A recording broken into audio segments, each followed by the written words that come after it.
Hello? Nothing. No light. No person.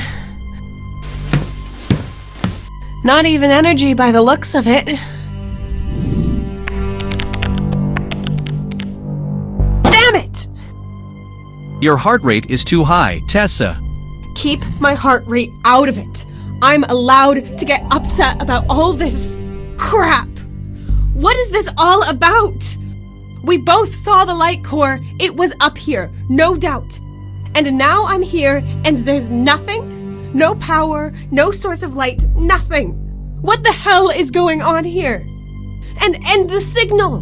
What could have been sending it, core? This is definitely the source, but I cannot find any electricity in the vicinity, just the generator we started. What was it then? 11 hedgehogs and a hamster wheel? An average-sized toucan with a megaphone? Both of these theories are probably incorrect.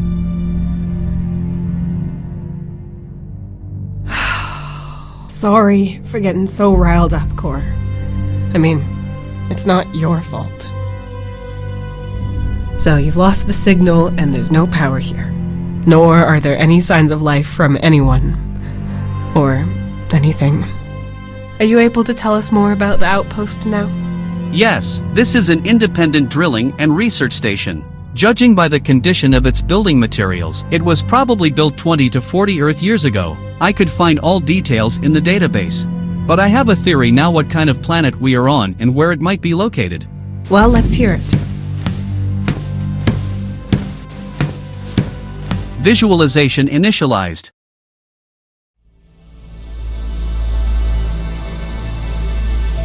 I have the slightly disconcerting suspicion that the station is not close to any inhabited planets. These are almost always incorporated into designated trade routes. They have an alternating crew of more than 400 people, as this allows for the transportation of large amounts of necessary goods.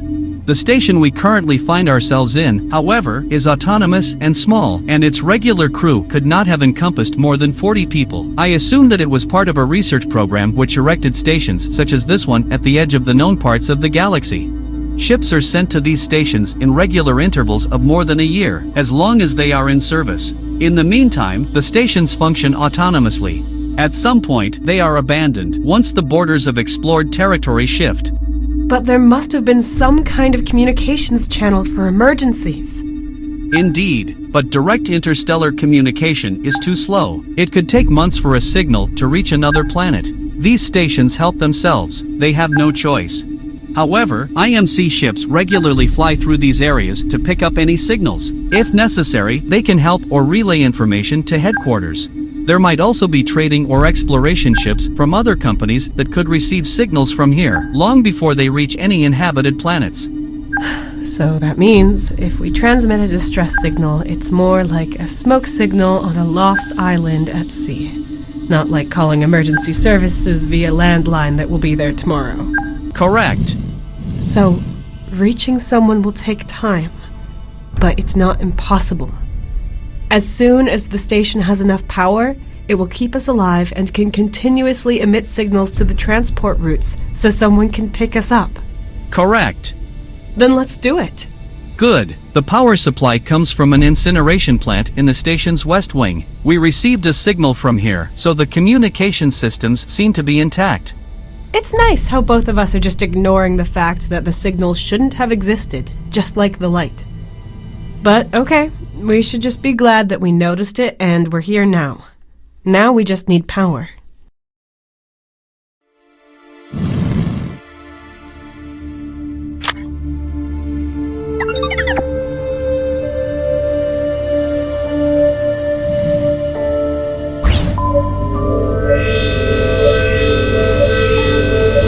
The outpost's main control room.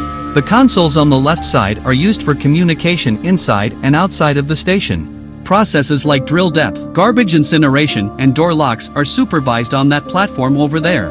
The devices on the right side are used to control air and water, and you can also access mission databases and authorizations.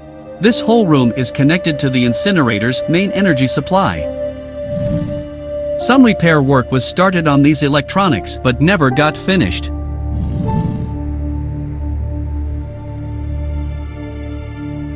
This console won't help us without power.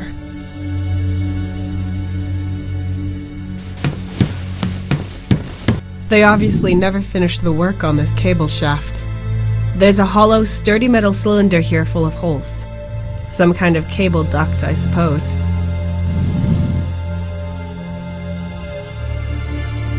It's hanging onto a few thin metal plates that are connected to the shaft.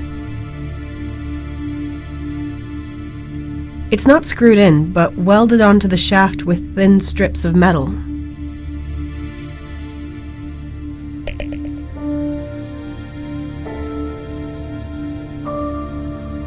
It's connected to the shaft with metal plates. I can't just cut them off with scissors.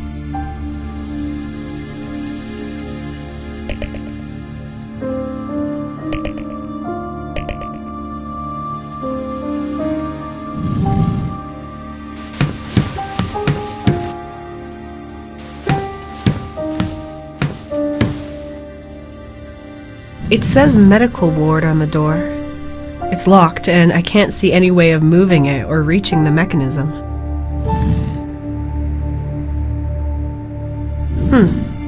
That's strange. What do you mean? The cables. The station is overgrown, but that doesn't tear out cables.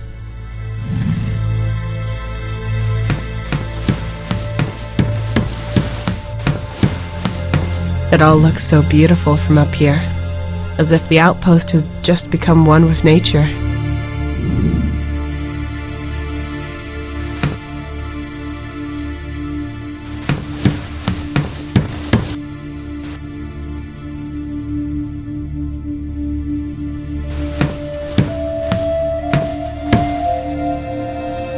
Nothing helpful. It won't move! But it's open just a crack. Looks like someone tried to keep it open with a metal plate. But it didn't work like it did with the other door there.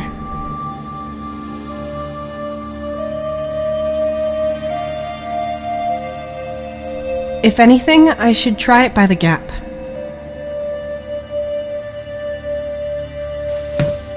It fits! But, instead of moving the door, it just got bent.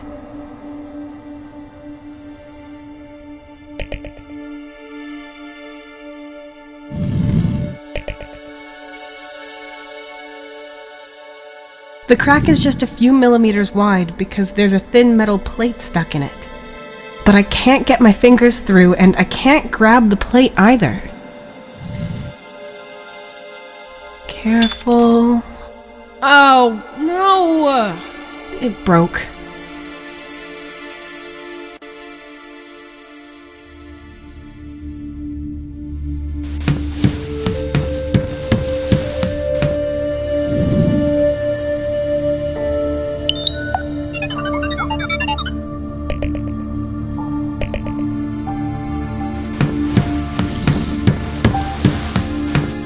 Nope, too wide.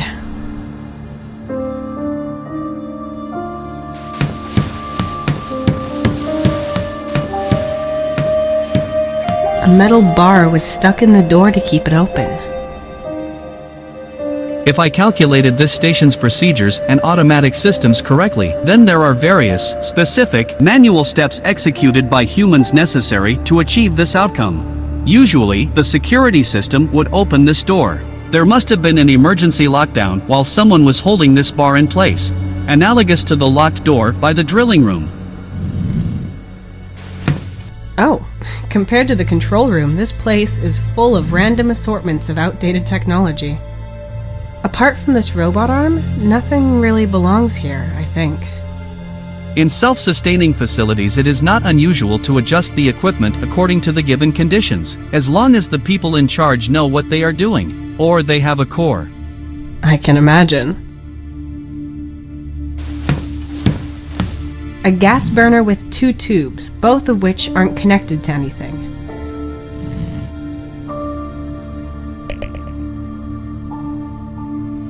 I'll take the shorter tube with me.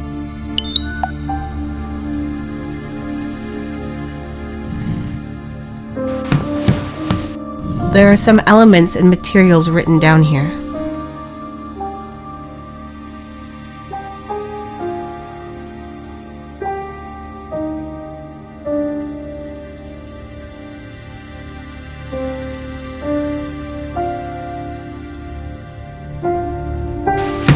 A workbench full of trash and signs of wear and tear. That's what every DIY enthusiast dreams of. The only thing left inside here are a cable, a kind of nozzle, and a lot of screws.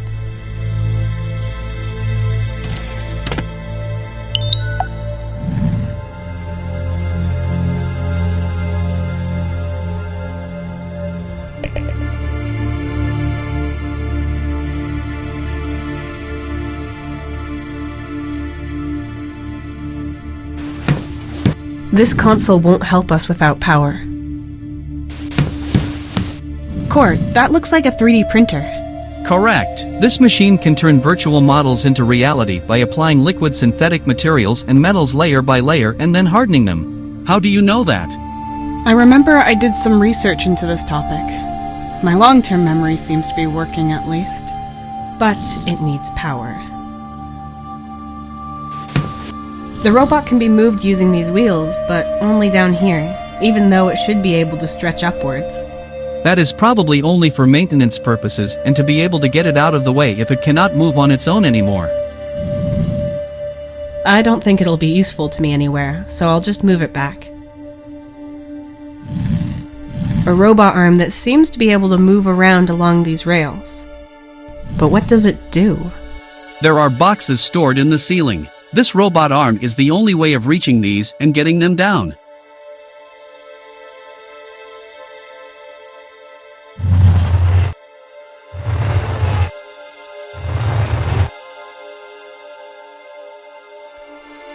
I don't think it'll be useful to me anywhere, so I'll just move it back.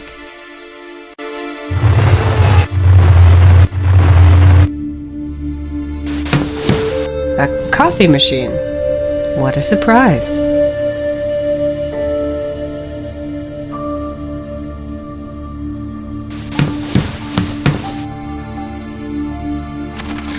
Oh, lots of cogs. This has to be the robot's mechanism. Lots of cogs in varying sizes and shapes.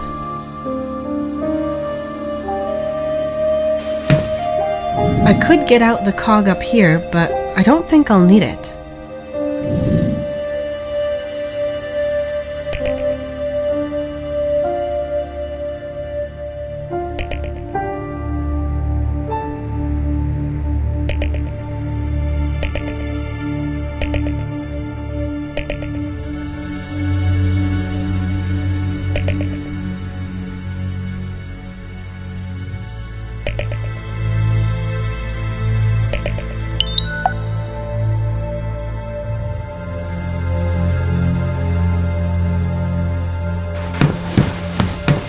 I'm sure this display is used to control the mechanism next to it. The ceiling is divided into strange sections, but I can't see any lamps. These are special storage containers that are assigned to employees and can be retrieved from the ceiling with the help of the robot.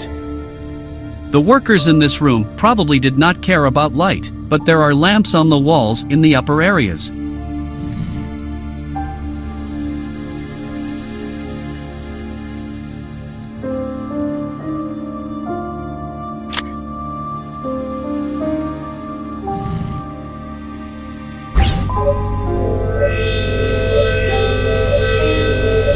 A multi-purpose room. It was originally meant as a storage room, but now it contains multiple computers and a kind of workshop area. There are wheels attached to the wall that can be used to move the robot. However, it still needs power in order to be extended.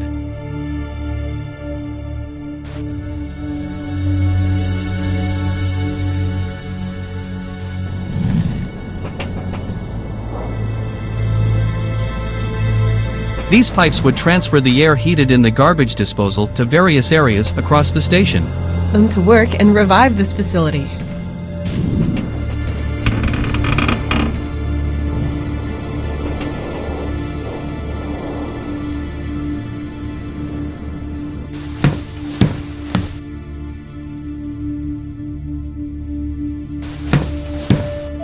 can't move it. It's held on by some screws.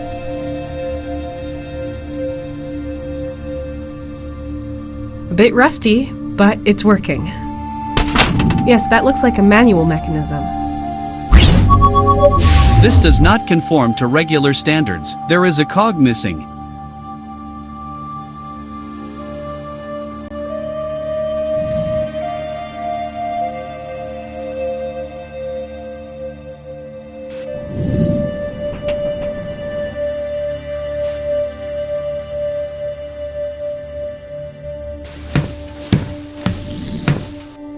They're attached with nuts, not... I could get out the cog up here, but I don't think I'll need it.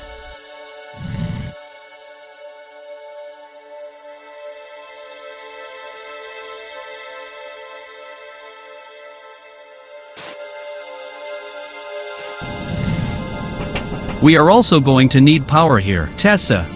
Yeah, you're right, but I can't find any mechanical way of opening them either. It's all solid as rock. This is the main entrance where we climbed through the hole under the junk, right? Correct. But just like all the other doors, it needs power to open.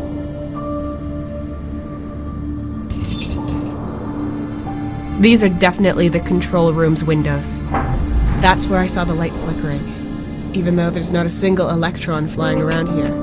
Technically, electrons don't fly. They transmit electricity by. Well, fly along after me, Core. There's no time for anything else.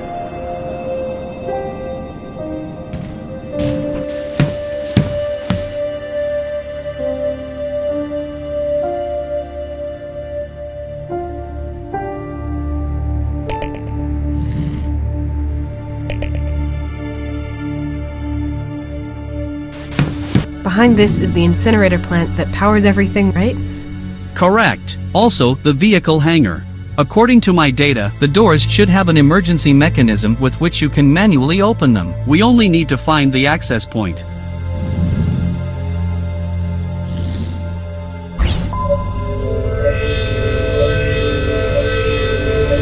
This is the door to the incinerator plant.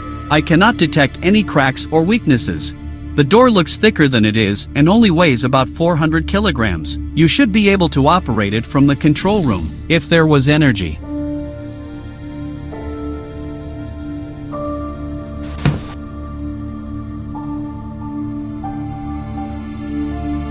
There's a cog missing here. The mechanism would work again if there was a cog here that was the same size as the one next to it. If we're going to be looking for one like this, we should probably take it with us. It's screwed in place. I need another gear like this one. Yes, that works!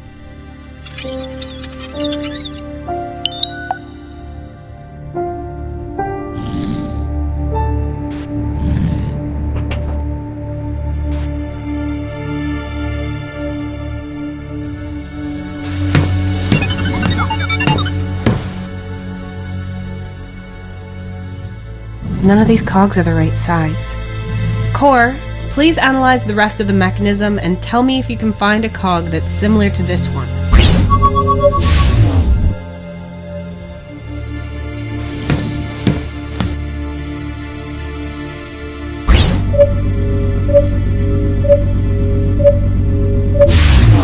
Yes, the mechanism was altered in one place and a cog of the same type was used. Great, save the information. We have to be able to move it over here somehow. Well, it's part of the robot mechanism.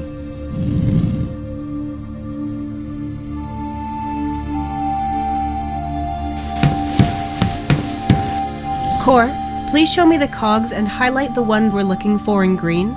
There has to be some way of getting the ones we need to the maintenance hatch.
Core, please show me the cogs.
Yes, I did it! The cog is sitting in the maintenance area and I can reach it.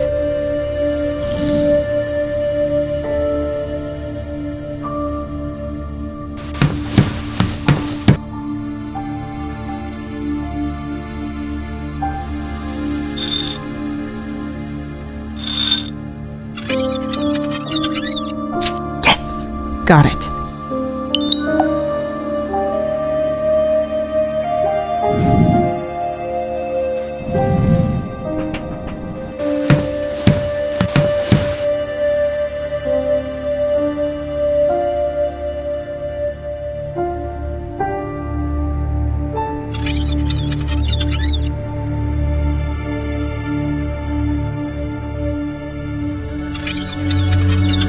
That fits!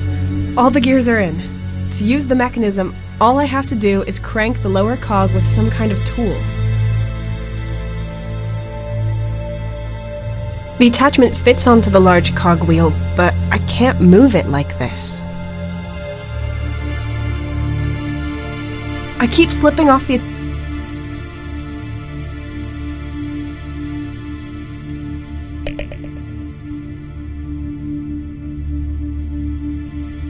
You can adjust the width on this.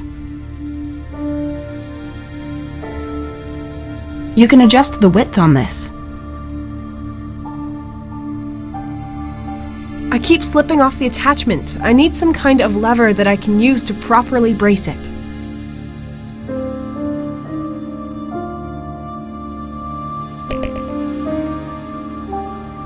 I keep slipping off the attachment.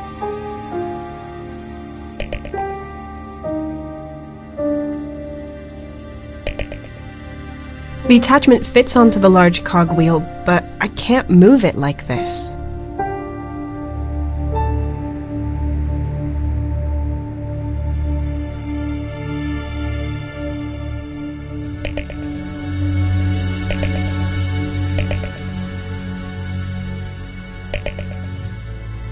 That's a special attachment. It has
It's not screwed in, but welded onto the shaft.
These barrels have been here for ages. I can't read what's inside them, they're too rusty. It should not be anything dangerous, otherwise these plants would not be growing here so abundantly. That is logical. I hope.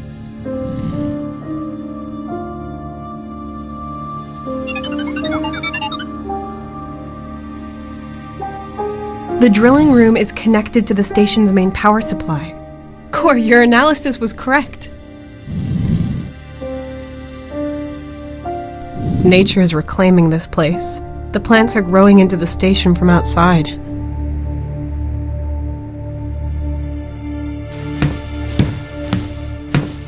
That might be useful.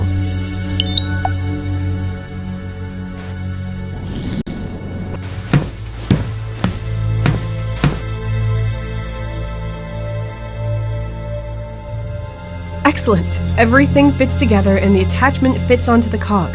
Now I can turn it and operate the mechanism. I have the tools, and the mechanism is repaired. Let's give it a try.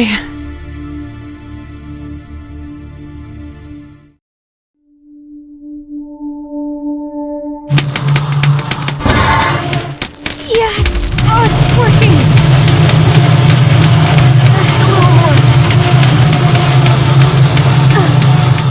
That's it!